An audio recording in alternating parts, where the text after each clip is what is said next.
محمد نصلی علی رسول الکریم اما بعد اعوذ باللہ من الشیطان الرجیم بسم اللہ الرحمن الرحیم اوکالذی مر علی قریۃ وہی خاویۃ علی عروشها قال انا یحیی هذه اللہ بعد موتها فاماته اللہ مئۃ عام ثم بعثه قال کم لبثت قال لبثت یوما او بعض یوم قال بل لبثت مئة عام فانظر إلى طعامك وشرابك لم يتسنه وانظر إلى حمارك ولنجعلك آية للناس وانظر إلى العظام كيف ننشزها ثم نكسوها لحما فلما تبين له قال أعلم أن الله على كل شيء قدير وإذ قال إبراهيم ربي أرني كيف تحيي الموتى قال ولم تؤمن قال بلى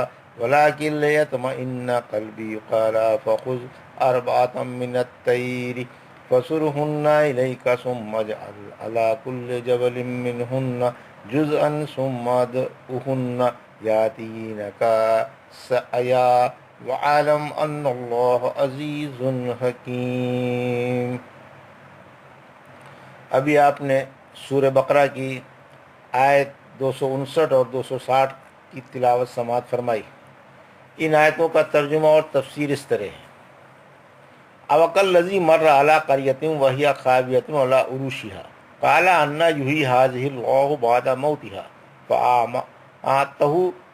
فاماته اللہ مئۃ عام ثم بعثه قال کم لبثت قال لبثت یوما او بعض یوم قال بل لبثت مئة عام فانظر إلى طعامك وشرابك لم يتسنه وانظر إلى حمارك ولنجعلك آية للناس وانظر إلى العظام كيف ننشزها ثم نكسوها لحما فلما تبين له قال أعلم أن الله على كل شيء قدير۔ آیت 259۔ ترجمہ: یا اس شخص کی طرح جو ایک بستی سے گزرا جو اپنی چھتوں پر گری ہوئی تھی، بولا اللہ اسے اس کی موت کے بعد کیسے زندہ کرے گا؟ آخر اللہ نے اسے 100 سال تک مارے رکھا، پھر زندہ کر کے پوچھا یہاں کتنی دیر ٹھہرے؟ بولے دن بھر یا اس سے بھی کم۔ فرمایا نہیں بلکہ 100 سال ٹھہرے۔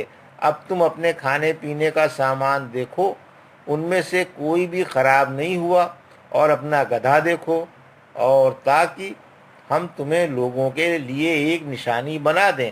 ہڈیوں کو دیکھو، ہم انہیں کس طرح جوڑتے ہیں، پھر ان پر گوشت چڑھاتے ہیں۔ پھر جب یہ سب کچھ ان کے سامنے ظاہر ہو گیا تو بولے مجھے یقین ہے کہ اللہ ہر چیز پر خوب قادر ہے۔ یہ ترجمہ تھا آیت 259 کا۔ اس کی تفسیر: اس آیت میں عزیر علیہ السلام کا واقعہ بیان کیا گیا ہے۔ اوکالذی مرہ، یہ گزرے والے عزیر ہیں۔ یہ قریہ سے بیت المقدس مراد ہے۔ بخت نصر نے یہ شہر اجاڑ دیا تھا اور اس کے باشندوں کو قتل کر دیا تھا۔ شہر بالکل ویران سنسان تھا، اس میں کوئی متنفس باقی نہ تھا، بس کھنڈہر ہی کھنڈر تھے۔ مکانوں کی چھتیں اور دیواریں صحنوں میں گری پڑی تھیں کہ ادھر سے عزیر علیہ السلام کا گزر ہوا۔ جب آپ نے بیت المقدس کا یہ حال زار دیکھا، کھڑے ہو کر سوچنے لگے کہ یہ شہر کیسا آباد پر رونق تھا۔ چاروں طرف چہل پہل تھی اور خوبصورت و عالیشان مکانات تھے۔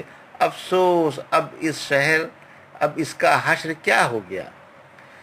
اس کی چہل پہل کہاں گئی؟ اس کی عمارتیں کیوں منہدم ہیں؟ اس کی رونق کیوں خاک میں مل گئی؟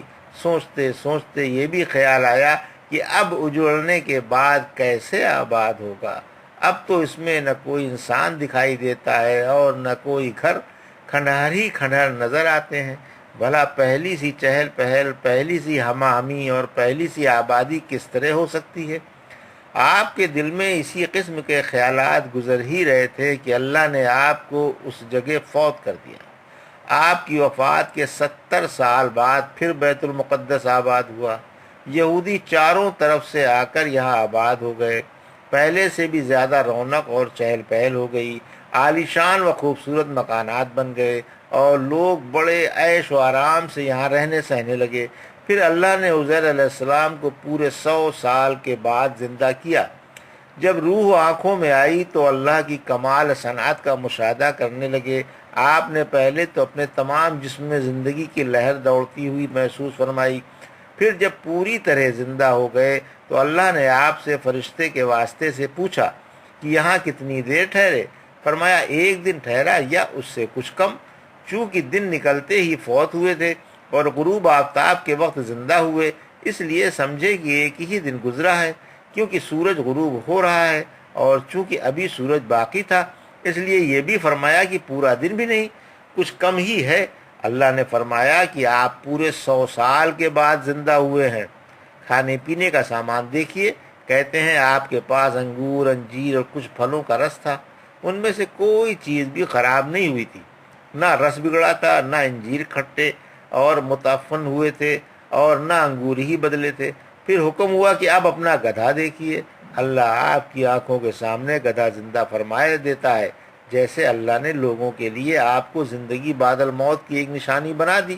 اسی طرح غور کیجئے کہ ہم کس طرح آپ کے گدھے کی ہڈیاں اٹھا کر آپس میں جوڑتے ہیں، پھر ان کی آنکھوں کے سامنے گدھے کا ڈھانچہ تیار ہو گیا، پھر اللہ نے ان ہڈیوں پر گوشت، پوست، پٹھے اور رگیں پیدا کر دیں، پھر فرشتہ بھیجا، اس نے گدھے کے نتنوں کی راہ روح پھونک دی اور گدھا اللہ کے حکم سے ہنہنانے لگا۔ یہ سب کچھ عزیر علیہ السلام کی آنکھوں کے سامنے ہوا۔ جب آپ نے زندگی بعد الموت کا نمونہ اپنی آنکھوں سے دیکھ لیا تو فرمایا کہ پہلے بھی میرا عقیدہ یہی تھا، اور اب تو میں نے زندگی بعد الموت اپنی آنکھوں سے بھی دیکھ لی ہے، اب میں اپنے ہم عصروں میں یہ مسئلہ سب سے زیادہ جانتا ہوں۔ وَإِذْ قَالَ إِبْرَاهِيمُ رَبِّ أَرِنِي كَيْفَ تُحْيِي الْمَوْتَ قَالَ أَوَلَمْ تُؤْمِنْ قَالَ بَلَى وَلَكِنْ لِيَطْمَئِنَّ قَلْبِي قَالَ فَخُذْ أَرْبَعَةً مِنَ الطَّيْرِ فَصُرْهُنَّ إِلَيْكَ ثُمَّ اجْعَلْ عَلَى كُلِّ جَبَلٍ مِّنْهُنَّ جُزْءًا ثُمَّ ادْعُهُنَّ يَأْتِينَكَ سَعْيًا وَاعْلَمْ أَنَّ اللَّهَ عَزِيزٌ حَكِيمٌ۔ آیت 260 ترجمہ۔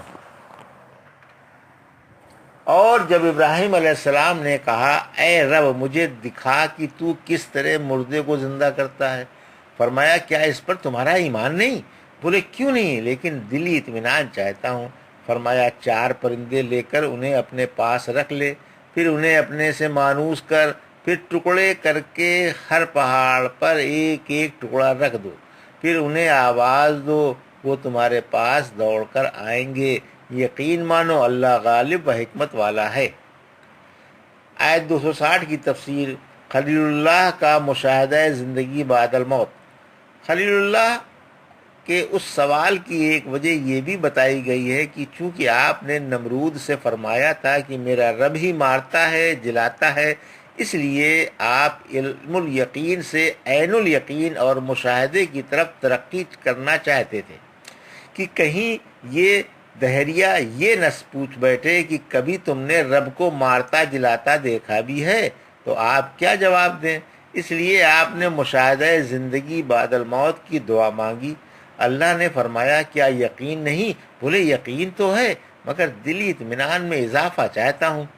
رحمت عالم صلی اللہ علیہ وسلم نے فرمایا بنسبت ابراہیم کے ہم زیادہ اطمینان قلب کے محتاج ہیں، جبکہ انہوں نے فرمایا تھا رب ارنی کیف تحیی الموتى۔ خلیل اللہ کے سوال کے جواب میں حکم ہوتا ہے کہ 4 پرندے لے آؤ۔ ان پرندوں کو متعین کرنے کی کوئی ضرورت نہیں، کیونکہ اگر تعین کی ضرورت ہوتی تو خود اللہ پاک متعین فرما دیتا۔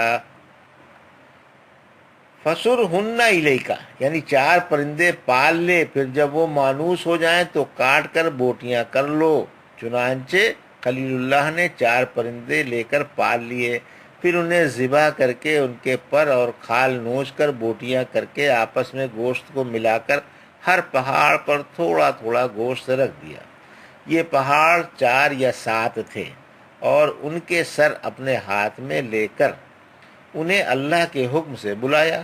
دیکھا کہ پر سے پر، خون سے خون، گوشت سے گوشت، اور ہر بوٹی سے بوٹی اڑ کر مل رہی ہے، یہاں تک کہ ہر پرندہ مستقل کھڑا ہو جاتا ہے اور خلیل اللہ کی طرف دوڑ کر آتا ہے۔ تاکہ سر بھی جڑ جائے اور آپ اچھی طرح سے مشاہدہ کر لیں کہ اللہ کی قدرت کتنی وسیع ہے۔ اگر خلیل اللہ کسی پرندے کے آگے دوسرے پرندے کا سر پیش کرتے تو وہ اسے قبول نہیں کرتا اور اپنا ہی سر طلب کرتا، اور جب اس کا اپنا سر پیش کر دیا جاتا تو وہ باقی دھڑ کے ساتھ جڑ جاتا۔ اللہ کے خلیل علیہ السلام نے خود اپنی آنکھوں سے قدرت کی ہمگیری کا اور مردوں کے جلانے کا بصیرت افروز نظارہ مشاہدہ کیا۔ اسی وجہ سے آخر آیت میں فرمایا کہ اس پر یقین رکھو کہ اللہ سب پر غالب اور زبردست حکمت والا ہے، ہر چیز اس کی قدرت کے اندر ہے اور کوئی چیز اس کا حکم ٹال نہیں سکتی۔ اللہ جو چاہتا ہے وہ بلا کسی رکاوٹ کے ہو جاتا ہے۔ ہر چیز اللہ ہی کے قبضے و اقتدار میں ہے۔